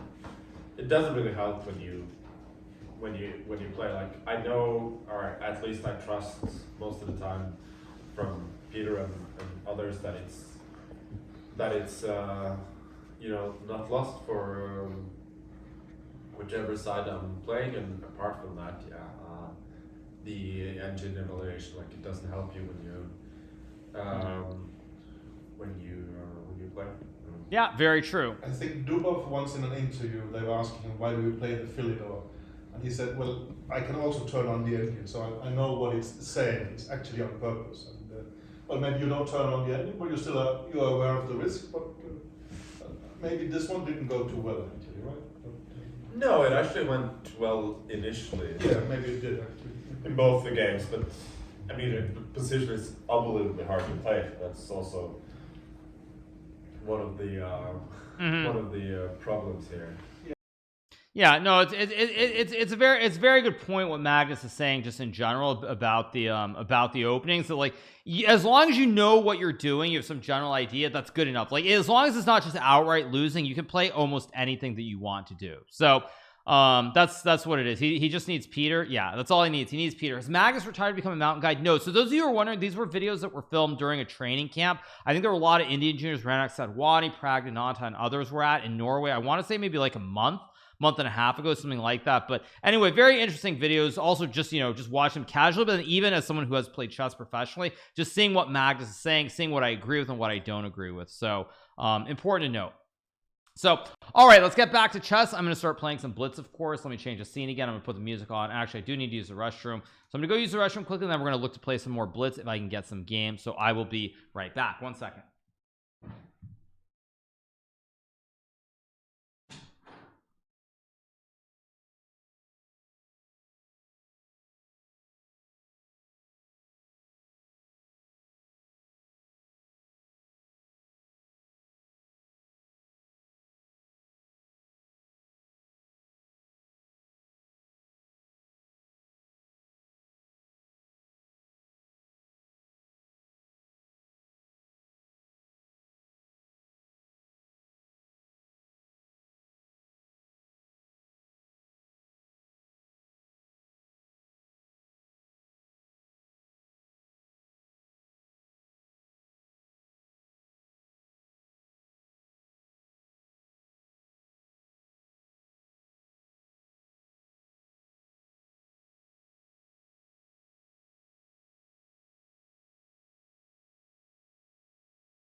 All right, you guys, we are back. Let's send out some challenges. Let's play some Blitz. It's been forever since I've played Blitz matches on Twitch. Okay, let's play Rustamov. Let's get going. Did I get kidnapped? No, you guys, we're chilling, we're having fun. Good night, F6.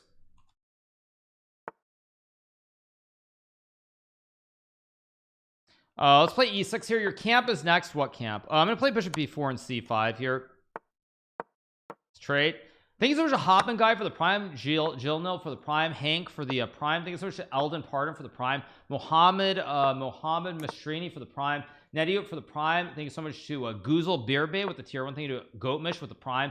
Crew Rider with the tier 1. Thank you so much to Minecrafter for the prime as well. Thank you to Rachel Crater for the 3. Let's go 96. Thank you so much to H Carter for the 28. Tim Cannon for the 35. Let's play E5 Deathcap for the 16. Hikaru for the win with the 20 months. Thank you so much to Rest in Peace Champ for the 2. Scarfen for the 12 and Mons for the 3. Let's take and play Knight C5. I should be good. I'm not thank you so much to Oren Mick for the 15 months. Thank you just conclusive for the 17 and Big Truck for the 3. I'm gonna go B3. If takes, I'll take the pawn at E4. So thank you so much, you guys, appreciate it. All right, so if he takes, I can just simply play knight e4, bishop e4. He's gonna move knight e3. I'm gonna go here, guard the pawn, attack the juicer in the center. I'm gonna play a4, overprotect the pawn on b3. Surprise Twitch lets you keep your subs after moving to kick. That's not really how it works, you guys. I think I'm gonna play knight e6 to attack the queen, maybe queen c7 to play rook d8. Once again, you guys, you're acting as though I don't stream on Twitch. It's not an exclusive deal with Kick. I'm allowed to stream on Twitch. So those of you guys, you read a headline and suddenly like you think that I can't stream on Twitch anymore, or like I'm gone or whatever. Like seriously, read an article instead of listening to a 5-second clip or reading a 10-second blurb on the internet. Seriously. I think I'm gonna go for something very aggressive with b5 here.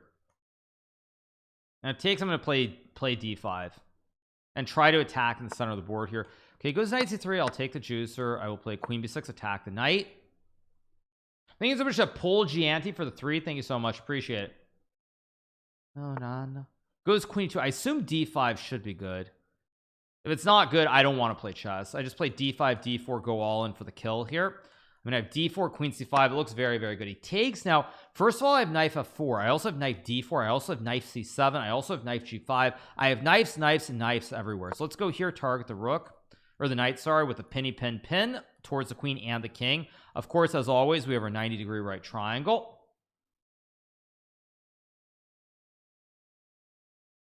So this should be very, very good for me. Bullet Brawl on Twitch or Kick, I don't know yet. Not sure. We do have our decathlon, by the way. Our decathlon on Friday. We do have our decathlon on Friday. It will be King of the Hill, so we do have that coming up pretty soon.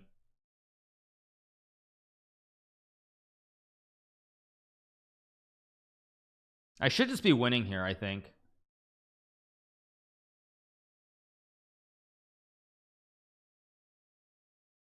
So anyway, I want to be subscribed on Kick too, but it's too expensive in my country. They'll probably set it by regions down the road, but I assume right now it's too early.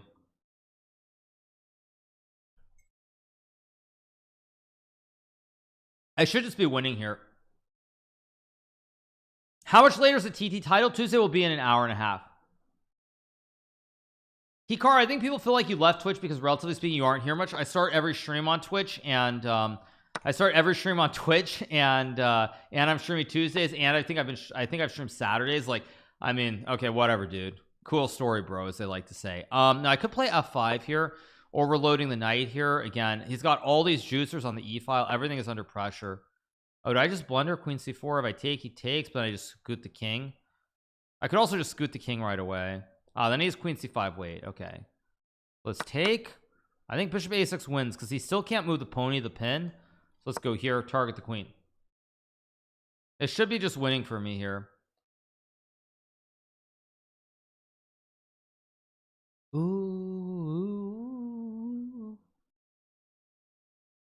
From what Magnus said in those videos, what's the thing you disagree with the most? I don't disagree with a lot of what he said. Most of the stuff he said, I think I actually generally agree with. There isn't anything that I've heard him say where I'm like, he's just making this up. It's total Bologna.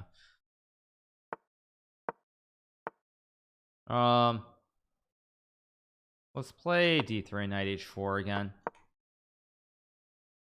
Play bishop g2, or let's go h3 here and bishop g2. I can also play g4 somewhere, but I'm just gonna go knight d2. Let's just go here. I could have played g4 right away. I guess I'll just go knight. I'm gonna try it. It's probably a bad move, but I'm gonna try it anyway. We'll see what he does. It feels quite wrong. Let's just castle. I mean, I can always play g4 at some point.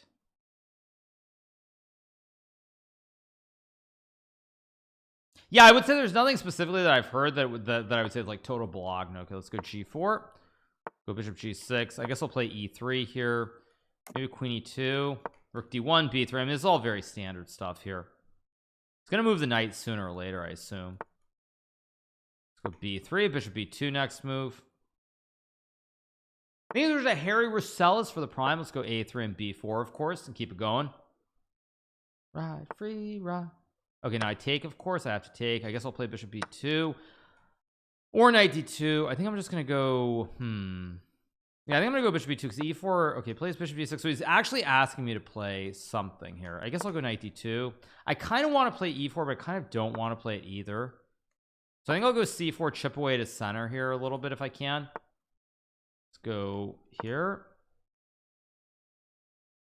I always have bishop c3 somewhere later. Knight f8. Now thing here is I can play g5, and I think I should play it. I'm going to take and drop back. We'll see. Okay, so of course I take. This is important I should say. I think I'm going to play h4, lock the knight in jail on the rim of the board here. I can take the juicer. He goes d4. Big mistake in my opinion, because now I think I have, well, first of all I have bishop f3, but I think I also have knight to, do I go knight c4 or knight e4? Actually, it's interesting. c4 looked right, but now I'm looking at the position and I'm a little bit less sure. I think I'll go to e4 here because I'm kind of worried about the knights jumping. So let's go queen g4 is, I think I'm just gonna go here and take the knight. Maybe I don't know if it's good, but it looks like a move. Thanks for saying Gahin for the tier 1. Thanks for Gahin, appreciate it. Thank you for the tier 1. Goes knight c5, so he's trying to trade the knights. I get that. I agree with that. I'm just gonna play king g2. He can maybe take on b3, but okay, wait, if I take and play like rook f1, wait a second. Now let's just go rook b1. Wow, he goes for this. Somehow I assume this was just too much, but okay, I'll take and I'll take, I guess. I can also take and play knight f6 here, but okay, queen h5 looks right. I mean, if I take, he has knight c5. I feel like this should be winning somehow. Maybe I just go rook f1. Yeah, I think I'm just gonna go rook f1. I'm just gonna go knight f6 and go for the kill here because he's still losing material no matter what he does. I mean, I just want to go knight f6 and end the game. And I take and then I get some kind of lolly on g7. Wait a second, the Magnus video is not on his channel. I don't believe it is now. If I play knight f6, takes. I don't know how he intends to stop the checkmate actually, because this lolly is a huge issue for him. Yeah, and if he goes king, okay, what am I missing here? I'm threatening mate and dos with queen g5. I also have the lolly with queen h6. I mean, he moves the rook, but then I can even scoot the king and mate him on the g file. It's on the Offer Spill chess channel, you guys. Offer Spill.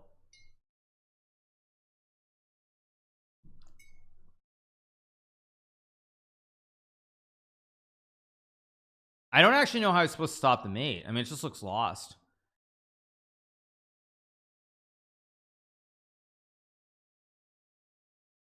I mean, rook e7, queen h6 sets up the lolly as well.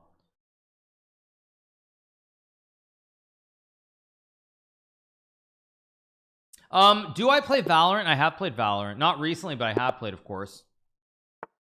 Okay, let's play keep going with our random stuff. I thought it was a kick shrew now. Okay, like seriously, chill, bro, chill. And it's funny for a little bit, but it gets tiring after a bit. Go here and here, play here, let's go here. I mean, I don't believe this opening is good for white after e5. Okay, so I mean, I guess I'll take anyway. He takes again, so I go knight here to take the pawn. Go b3. Oh, we're in the same position, aren't we? The same kind of position. I guess I'll play. Oh, it's just, I guess. Wait, is this different after knight b1? I might have misplayed the move order here. Yeah, I misplayed the move order, but I have 8. This looks quite scary. Okay, so if I go knight e6, I hit the queen. I could have sacked too, maybe, but whatever. And now I can play g6. I can take c4. G6 looks right. Got to get rid of this knight before it becomes a big issue. So I think what I'm gonna do is I'm gonna reroute one of these knights c5. I don't know which one. Maybe I put the knight on e5. Okay, I think I'm gonna go, yeah, I'm gonna go here to hit the pawn on c4. Now I could take on c4, but I think knight c5 looks right, because now knight d3 is a threat as well, and these knights look very powerful in the center. Goes g4, a very aggressive move. Now I need to create some threats here. How do I do this though? I guess I'll just play f6, so I have knight f7 here. How do I do this though? I guess I'm gonna go knight f7 here, just so f4 is not a move. Go here, bring the queen to e5 maybe.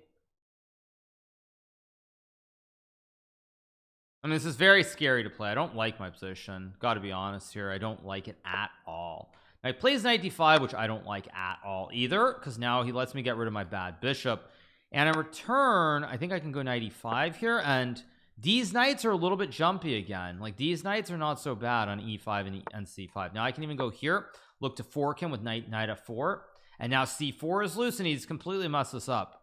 He's still maybe okay, but this is kind of going the wrong direction after knight f4. Yeah, I go here and he loses the juicer on c4 as well. I mean, look at these knights. Okay, now I can take and take on c4. I mean, goes there. I guess I play queen f7 probably. Rook b4, rook c8. Trying to guard everything here. Oh, I had d5, which was d5 was very. Now I have knight b2. I also have d5 here. I mean, knight takes b2 looks correct, because now I have rook c2 with the classic kebab on the 7th rank, impaling the meat. Back, attack the rook. Okay, I think here I'm just gonna play d5, just open up this board. I also have knight a3. I mean, this looks terrible for white. Actually, let's just take and go knight c2, fork him with knight c2, knight f6, king h8, or f8. Actually, f8 might be better.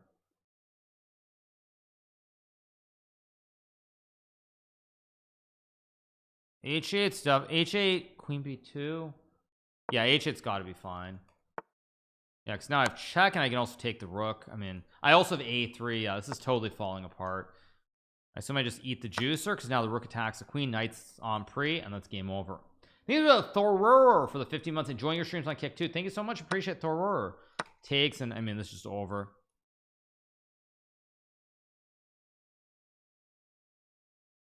So far so good. Man in the box is not Nirvana. Yes. Adoption. I think I won 9-0 yesterday. I won 9-0 yesterday. Okay, let's go here and take. Okay, let's keep going.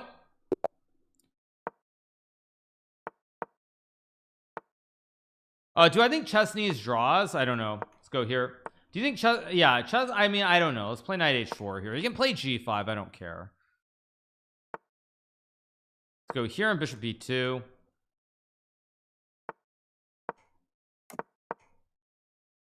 Probably I'll play e4, like maybe here already. Just go e4.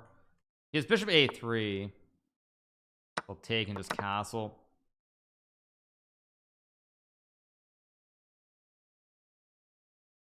I wouldn't say there's any one best opening. All openings are playable, you guys. Probably I would say as a newer player, like a beginner, 1 e4 though is the best opening.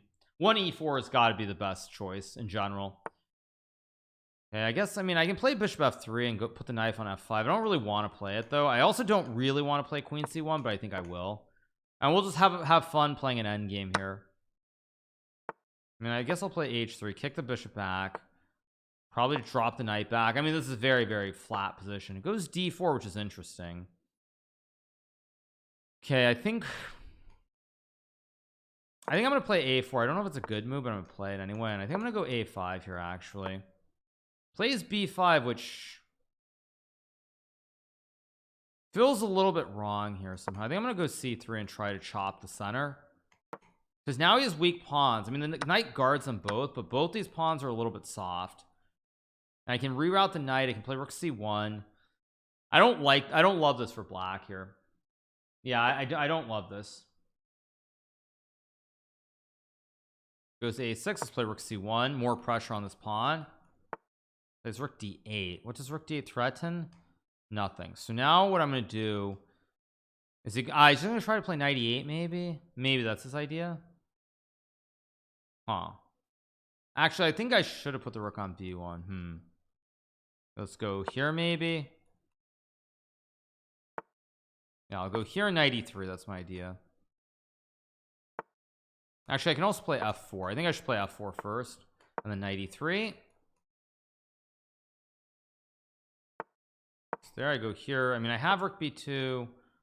I also have knight dc4, which maybe is strong, but I think I should just bring the king in and go rook b2 here. Now probably I should play knight d to c4.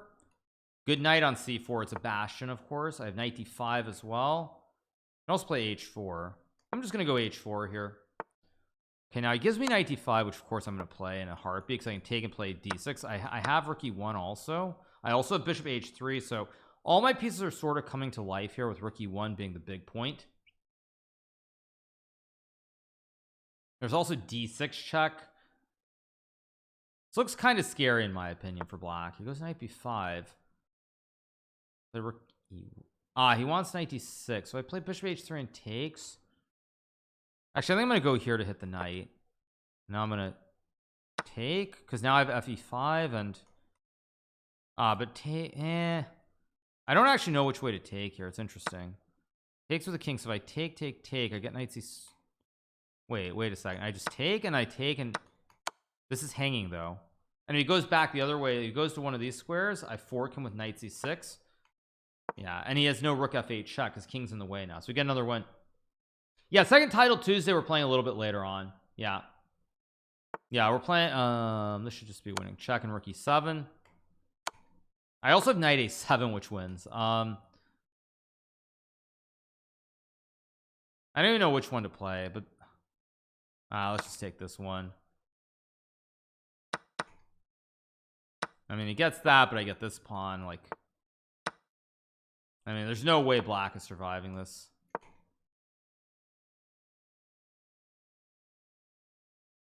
Even king g2 rook f2 is enough. Like, everything wins. So I'm just gonna go g5 g6, just start pushing p straight up the board. Go check, g6 g7 GG's. Rook h1 g7 wins, of course. He resigns next game. We're gonna play the same opening again for the millionth time. Let's take. He keeps loving this opening, so it is what it is, I guess. He plays a3 again. I'll go knight a6, knight e1. I mean, let me think about this. I can also play a4 here as well. Trying to figure this out because I can also take on a3. But I mean, rook e8 looks correct. This all looks correct. Pressure on the pawn. Takes, of course I go b3 to hit the knight. Let's go here, hit the pawn. Goes f3 again, logical. Let's play queen c7. I want to go knight e6 as soon as I can.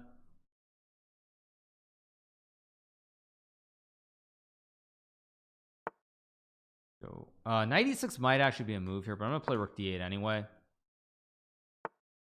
I guess I play knight e6 again, attack the queen, go a4 g6, same opening. Let's go g6, then a4. He keeps playing this line. I'm actually very surprised. And again, I'm gonna go knight d7 and knight c5. But now he has knight b1, which I actually kind of overlooked. Let's go here, guard everything. This is not what I wanted. Go here. Oh, I just hung. Oh my gosh, I just hung. Just got f4. What am I doing? Actually, this game I'm kind of throwing hard. Although I'm lucky, I have this take on e4 maybe. Goes knight d5. I don't know if I play queen b8 or if I take. I'm gonna play queen b8, I guess. I don't really like my position. I could have just taken, but it's pretty gross here. I guess queen d4, which I think is not quite right actually, because I can play here to hit the queen. Goes queen f2 here. This is really ugly. I think I'm gonna take and play knight c7 maybe. Maybe I have rook c8 or something as well. Let's go back to attack the pawn. Back to c3, which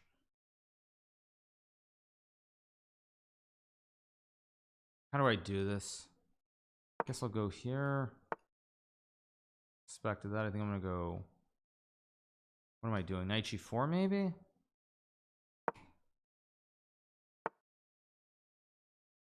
That's a mistake too. What am I doing? Let's go here, I guess.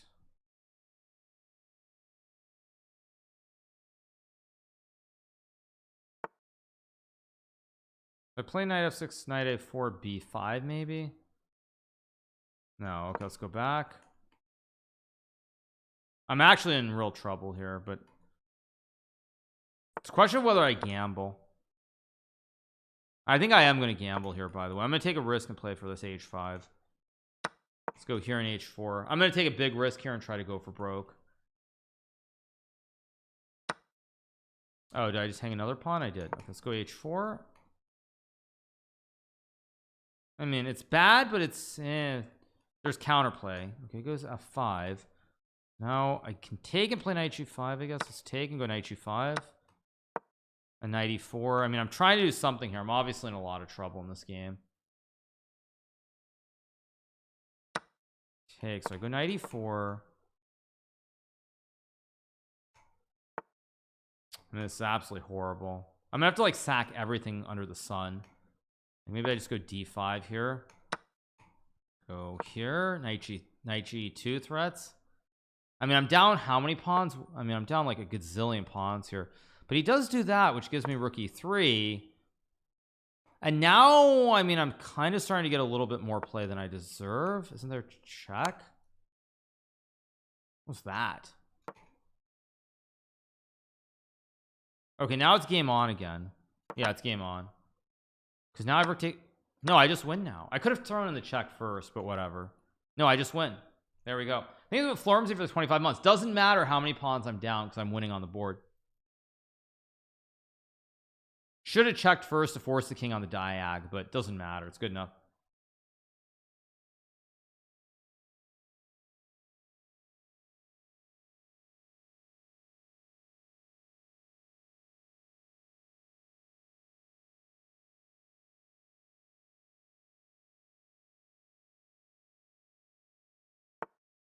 He goes rook d1. Let's go here. I want to go queen g3 and mate him.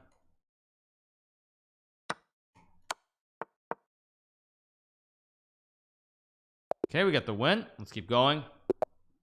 All right, let's keep going. Knight f3. I mean, it worked well last time. Go here, attack the bishop.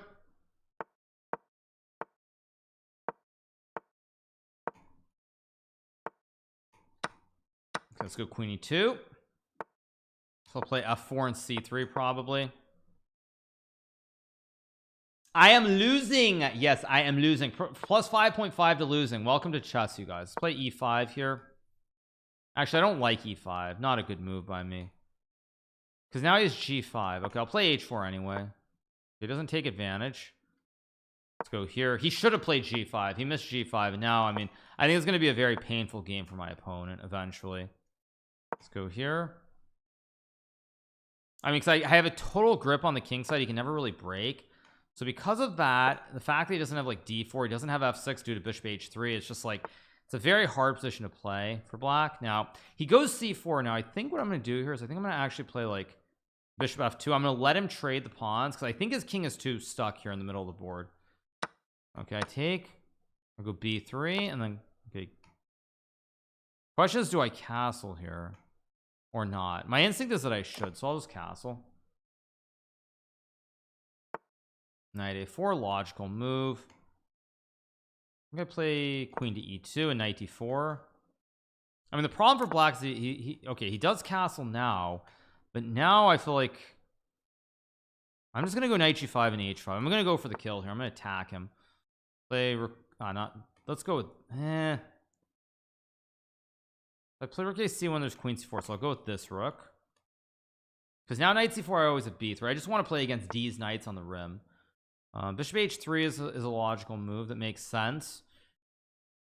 I kind of want to go h5 somewhere, but it doesn't work. So let's go here and target the juicer.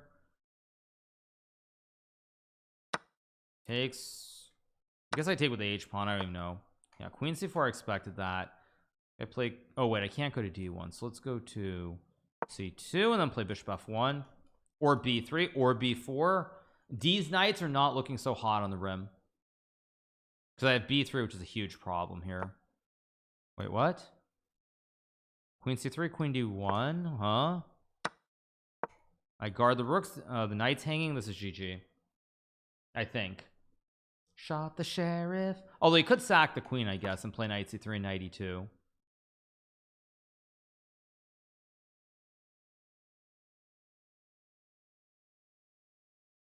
Thank you so much to Edo in for the 2 months. Thank you so much to Edo in. Appreciate it. Thank you so much.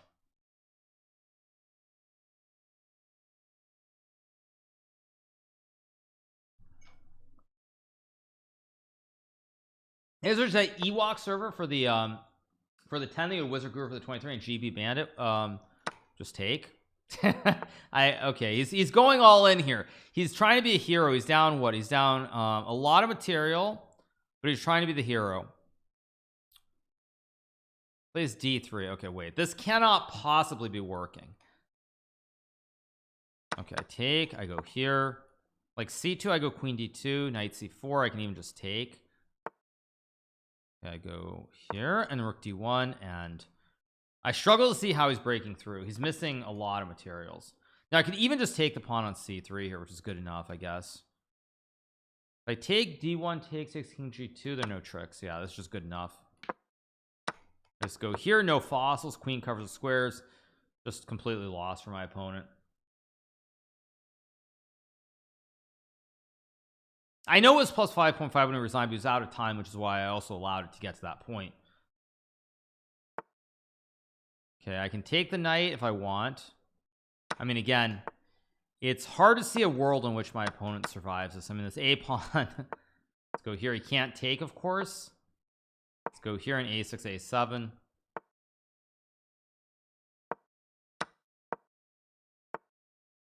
Let's go here. And obviously take, then I sack the queen and make another queen.